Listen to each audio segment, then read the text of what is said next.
Dames en heren, goedemiddag.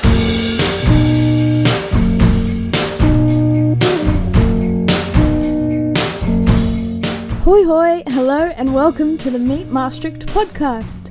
I'm Katrina and together with our resident local Lucy, we will be exploring some of the amazing stories that make Maastricht so special. So sit back, relax and join us as we learn about our favourite Dutch city. Hello everybody and welcome to episode 23 of the Meet Maastricht podcast. I'm Katrina, I'm here with Lucy as always. What are we talking about today, Lucy? Well, there is this expression that says you tap Maastricht and it sings. So I thought we'd talk about singers today. Yeah. And that's in a double capacity, both the building where they would be singing most of the time and which no longer exists. Yeah. And the choir, which still does exist and which still would like new singers to join. I mean, there have been times that this choir would have more than 200 members. Wow. I think it is not that extensive anymore, but they are always on the lookout for good voices. So, if you feel so inclined. Is that male choir or a female choir or mixed? I should mention that. Yes, it is an all male choir. Okay. Yeah. So if there's any men out there who fancy themselves a good singer, we'll have a look at this week's topic. So what's the name of the choir? Well, it's been named after the Staar of Maastricht, and then Yes. in the 19th century version of the dialect, that would be the Mastreechter Staar. So that's the name of the choir, and it goes in the city by simply the Staar. Everybody knows what that is. So Yeah. that's easy. And so what came first, the choir or the building that we're talking about? No, it was the choir first. Yeah, It was the okay. choir first. In the 19th century, we have talked before about the societies that were founded to provide a social context for people to meet and party and have meals or play games or whatever, like the Mommes, which we discussed, and the Grote Okay. Sociëteit, which we touched on. Yes. In this same vein, there were loads and loads of societies and groups for all sorts of activities. So theater and music and bicycling Yeah. and horseback riding and you name it. So there were also quite a few groups who would come together to sing. And they were all male or all female, and sometimes they were all mixed. And for decades, they all seem to have had a rather spotty existence. So they would be organized for a while, and they might be thriving for a few years, and then they disappear from the records again. And it also seems that most of them were really only there to socialize. So music was not their primary concern. Okay. It was just getting together and having fun. Yeah. All right. And so what kind of, I guess, people joined them? Was it mostly sort of middle and upper class people? Well, the initiative was usually would come from the middle and upper class. Yes. Like with the societies that I mentioned before. But the thing that really sets the Staar apart is that from the very beginning, they emphatically drew their members from all strata of Maastricht society. Wow. So there would be the indigenous Mastreechtenaren alongside the pretty much foreign Hollanders, people from Holland, which is of course the rest of the kingdom we are all part of, and socialists and Catholics and Protestants and marvelous working class people, the guys from the factory. So everybody was welcome, and that is really pretty typical for the Staar. Okay. So what kind of music did they sing? Because hearing about all those groups of people and the music that a choir might sing, I imagine that there might be some conflicts. Choirs might sing religious music or music about the place they're in, or what kind of music did they sing? Well, from the sources I have been looking at, and of course the main one, again, being one of those excellent Maastricht silhouette booklets. This one is number 14, written by Ingrid Evers. We've quoted her before. I must say that I don't know this repertoire, but to me it sounds like the sort of popular, almost sing-along tunes that most people would know. I mean, they were not, in this early period, they were not particularly out to, give concerts of contemporary choir music. This did happen later on in the 20th century. Yes. It was definitely, they would choose music of famous composers, and they would also have world-class composers compose for them. Oh, so, wow. But this is after the Second World War, and the emphasis definitely shifting from we're mostly here to meet each other and enjoy each other's company, and okay, we'll sing a bit as well, to we are a serious choir and we come together to practice and to participate in concerts and to win prizes. And they did that very early on, but it seems that was more in spite of than thanks to their diligence and their discipline. There are repeated stories of their conductors running ragged, trying to get the choir members to stay for the entire rehearsal. Yeah. So not leave halfway and be a disruption, and also for not starting to drink beer right away, which of course would also dissolve the discipline in the rehearsal about halfway. And probably maybe not great for your voice. It might make you think that your voice is improving, but I'm not sure if the music would benefit from everyone drinking. There are definitely stories about that there was when the element of meeting each other was still predominant. Of course, that hasn't. We are in Maastricht, remember. Of course, this element has never disappeared from the Staar up to the present day. People are still members, to meet and enjoy the company and have fun together. But now they are and have been for decades. Now they are a serious choir. But in the early days, there are reports of these social meetings where it would become very difficult to tell the difference between what could still be considered singing and what kind of expressions would definitely have crossed the line into screaming and shouting. So too much beer will do that. Yes. Yeah. And so you said that they came before the building. So before the building was built, where were they? Did they have a place where they would meet and practice? Wherever they would be admitted, sort of. Yeah.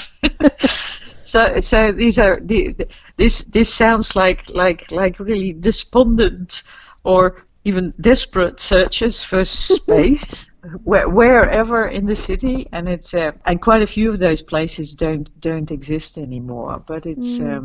With the choir growing, and that means a size of about 100 guys. I mean, you can't meet in a cafe, the Little Rooster on the markets with that kind of a group. So right, so when was the building built? I think the very early 20th century. I think yes, the first stone was put down in 1906. Oh wow. Okay. Yeah, and the difficulty with the building has been the same for over a century. The building first being the property of the choir, and after that, after the Second World War, being the property of the city.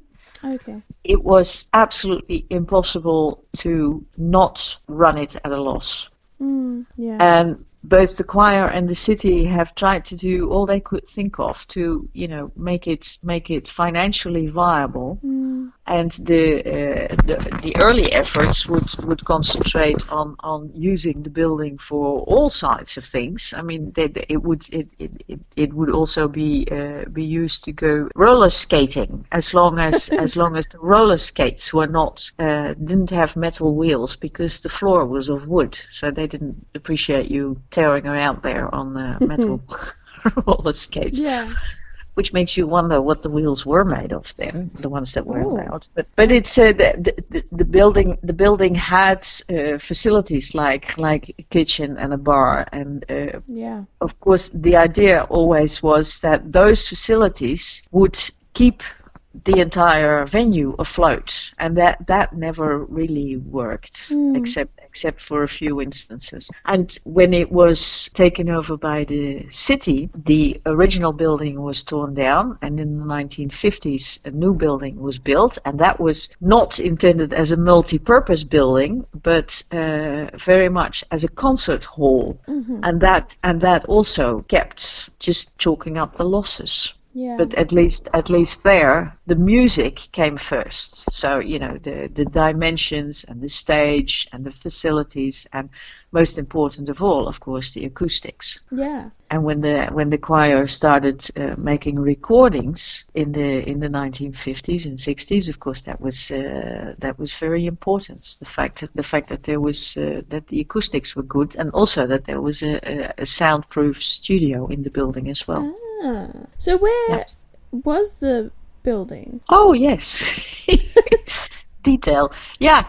Of course, we all know if you stand on the little square at the foot of the red tower of St. John's Church, and you stand with your back to the red tower, then on your right hand side you have the Servaas Basilica. Yeah.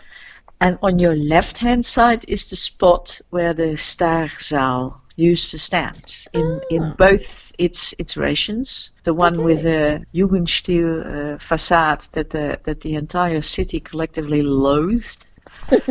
And then later, there's a very convoluted story about first the hall being renewed, and then the front on the square.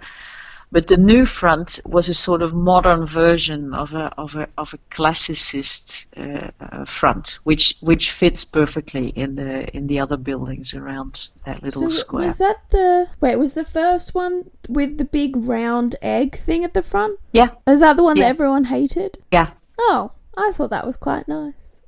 Yeah, it is also one of the very few Art Nouveau buildings that Maastricht had. Yeah, and that's why I thought that it looked very Art Nouveau and Art Deco-y. Yeah, but I guess it probably didn't fit in with all the other buildings. Not at all. It vehemently clashed, and that was. And of course the contemporary building also does clash. I mean, not so much vehemently, because the scale and the spacing of windows and the shape of the roofs and all that sort of references the historical surroundings. So it is recognizably contemporary, but it's not aggressively new, and that is what quite a few Maastrichtenaren objected to in the Art Nouveau, meaning new art, of course, building that was there before the classicist one. I mean, of course, we look back now. I can look back now and think it looks, old and beautiful, but when that first came in, it must have been such a clash with and something so new. Obviously that's what it means, something so new and different. We'll put in some pictures and you'll see what we mean. It's got a big round thing on the front. An enormous window, and it was that must have been nice inside, looking out. It used to be known as the Staar monstrum, so that's obvious enough what they thought about it. And so the theatre, the stage where they recorded and everything, was that building torn down or just sort of gutted, or okay? It was totally razed to the ground. Okay. And that coincides, of course, with in the same period. Running these deficits all the time. Of course, the municipality was frantically looking for a way out, and it is in this period that the plans are being made to concentrate all cultural activities in one venue, and that is what became a Theater aan het Vrijthof. Okay. So the former monastery and then Generaalshuis. Yes. So that beautiful mansion on the Vrijthof that is really only used as the reception space for the theatre, because an entirely modern theatre was built behind that.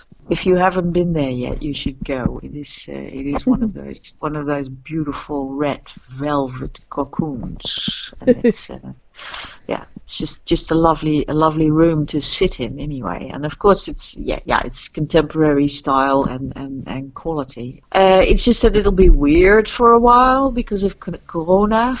Yeah. But, so where does the choir practice now? Where are they based? I'm not sure. Oh. Yeah, they have been wandering about the city as they did in their early decades as well. And it's a sizable choir. Mm. And the last thing I was aware of was that they were practicing in the Augustine. So that's the former church of the Augustine order almost on the river. That Baroque church. Ah.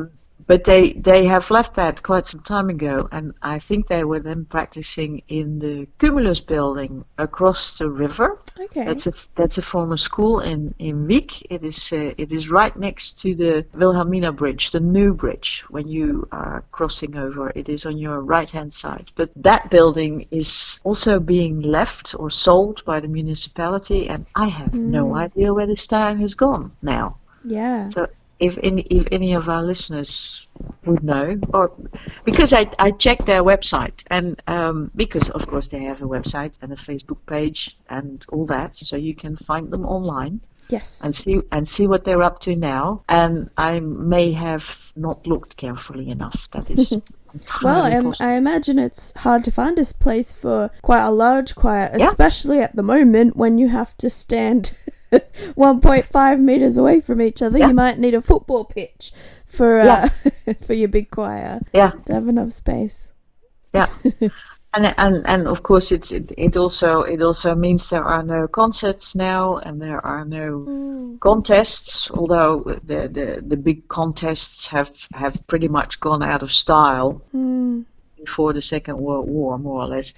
And there will be no recordings, and they have several golden records to their name. So LPs that more than 100,000 were sold of. So wow, yeah, that's impressive. Yeah, yeah, and they have been singing with not quite a backing choir. That sounds too condescending for what they were doing, but they have been singing with great soloists. So the musical quality definitely has gone up in the course of the century.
But their very first serious conductor, Mr. Hiele, in the 19th century did his darndest to get them to, stay the entire rehearsal and, practice diligently and take the singing seriously, and anytime they did, they would win contests here and there, and sometimes to their own amazement. And then when they would come back to the city, there would be hundreds of people lining the streets and waving at them, and there'd be fireworks and festive lighting all along the streets and all that sort of thing. So Maastricht has definitely loved them in the 19th century. I don't see extravagant celebrations like that taking place in the 20th.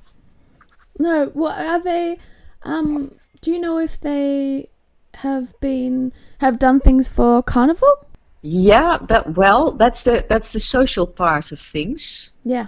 And this is also the 19th century. They would the ladies' committees of the choir. Ooh.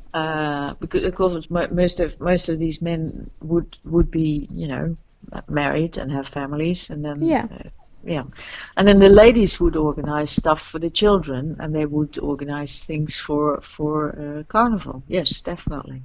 Yeah. And what they have now as an annual tradition is a Christmas concert, and that is always sold out completely. Well, hopefully this year we'll get a Christmas concert that people can look forward to. Hopefully by December we'll be allowed to gather and sing Christmas songs. Although I don't know if they want people joining in. Maybe just listen to them singing Christmas songs. Although Christmas songs are quite difficult to just sit and listen to. I think they're songs that are made to be joined in. Yeah, well, it depends on the repertoire, of course. There will be serious oratories that you're definitely. Yeah, I guess it depends if you're going sort of "Oh Jerusalem" or if you're going to Rudolph the Red-Nosed Reindeer. Yeah, not that. Also, this is not the Anglo-Saxon. The traditionals here are different, of course. True. Yeah, we are not into reindeer. That is just that. We'll have to when we get closer. We'll make sure that we do an episode on Dutch Christmas and Sinterklaas and all the good things, because I know last year I was very excited to learn about all the things and all the sweets and throwing biscuits at people and so we're hoping this year we'll be talking about that, and we'll be attending a concert full of Dutch songs. Yeah, but the Staar has never sung just Dutch songs. I mean, they've had a few pretty triumphant concerts in Amsterdam in the 19th century, and then people were complaining that maybe 2 out of 10 songs were in Dutch, because I mean, why would you? The kind of culture that used to be prevalent here. I mean, the way it is, contemporary culture is influenced by the popular culture from America. In those days, it was Belgian French. So a lot of the repertoire was from Belgian and French composers. Yeah.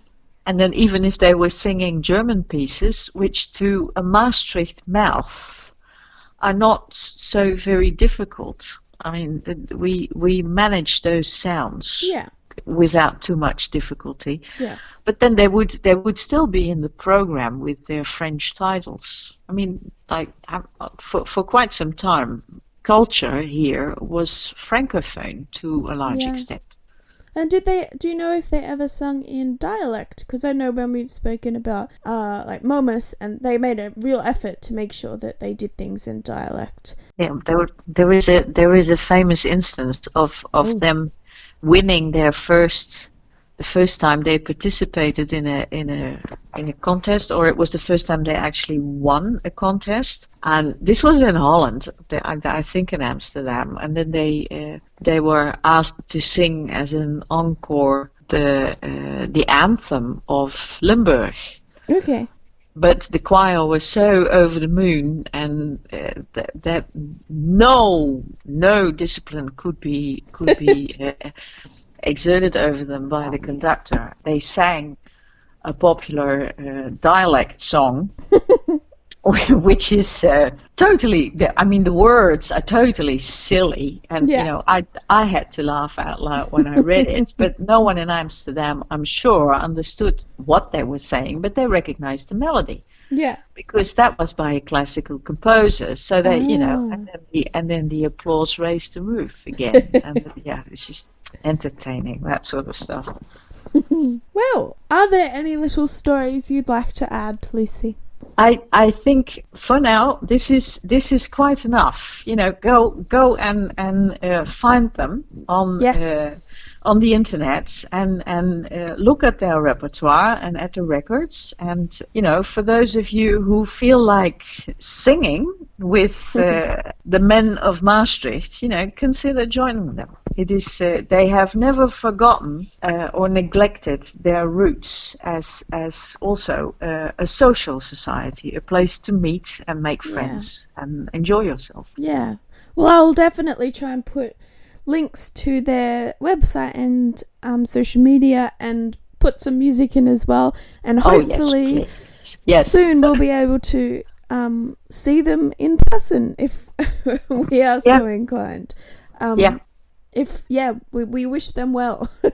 I suppose they are very much looking forward to that day as well, as are all choirs and music companies. And please let us perform, but not now. No. So what are we talking about for the next episode? A place that's called the New Court. Court as in courtyard, not a place where law is being applied. Okay. We call it the Nieuwenhof. All right. The Nieuwenhof, that used to be a convent, and it has been an orphanage. That is where I studied law. So it was the law school of the Maastricht University. So it is courty and courty. And yes, in that sense, yes, definitely. Yeah, we did play court there, but then we did the practice there. Yeah. And then we'd go and seriously play court in the court building on the Minderbroedersberg. Okay. Which is where the actual court was. Yes. Yeah. Now the administration building of the university. Yes. Oh. And the Nieuwenhof now houses the University College. Ah. Okay. That building. Wow. Well, I look forward to learning all about it then. Yeah.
Thank you so much for joining us today, and don't forget to follow us on social media.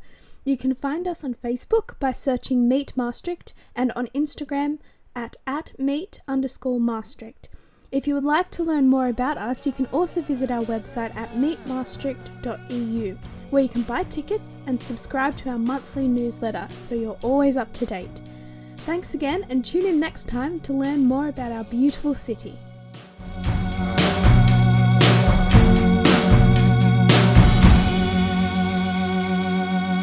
Tot ziens.